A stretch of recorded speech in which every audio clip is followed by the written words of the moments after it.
আসসালামু আলাইকুম। আমি আপনাদের সাথে আছি সৌদির প্রবাসী। আশা করি সবাই ভালো আছেন।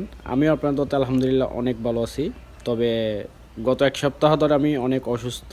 তো কী আর করবো, প্রবাস জীবন, কাজ করতে হবে।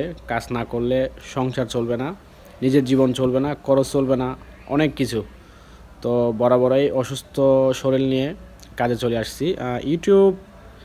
ইউটিউব চ্যানেল ক্রিয়েট করছি আজকে প্রায় 2-3 মাস হয়ে যাচ্ছে। তো কন্টিনিউ ভিডিও দিতে পারতেছি না বা ভিডিও দেওয়ার সময়টা হচ্ছে না। আসলে প্রবাস জীবন এমনই, সময়, কাজ সব মিলিয়ে আসলে সময়টা বের করা একদম কঠিন। তো কে কোন জায়গা থেকে আমার ভিডিওগুলো দেখতেছেন বা ভিডিওটা দেখতেছেন অবশ্যই জানাবেন। তো আমি সৌদি আরব জেদ্দায় আছি। আপনারা সৌদি আরবে যদি সৌদি আরব থেকে আমার এই ভিডিওটা দেখেন, কে কোন জায়গা থেকে ভিডিও দেখতেছেন অবশ্যই জানাবেন। তো এটাই হচ্ছে আমার কর্মস্থান। আমি এখানে কাজ করি, এখান থেকে আমি জীবিকা নির্বাহ করি।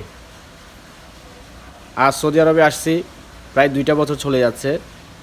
দেখতে দেখতে কীভাবে 2টা বছর চলে যাচ্ছে আসলে নিজেকে বিশ্বাস করাতে পারে না। আসলে প্রবাস জীবনের সময়গুলো কীভাবে কেটে যায় পরিবারবিহীন, তো আমরা উপলব্ধি করতে পারি না।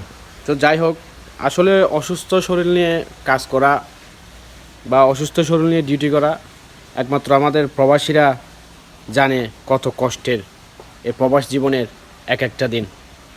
তো প্রত্যেক প্রবাসীর জন্য দোয়া এবং সুস্থতা কামনা করি। তো এই ইউটিউব চ্যানেলের মাধ্যমে আমি ইনশাল্লাহ কন্টিনিউ ভিডিও দেওয়ার চেষ্টা করব। আমার দৈনন্দিন জীবনের যে কাজকর্ম আমি এই চ্যানেলের মাধ্যমে তুলে ধরার চেষ্টা করব। তো আমার চ্যানেলটা সাবস্ক্রাইব করে আমার সাথে থাকবেন।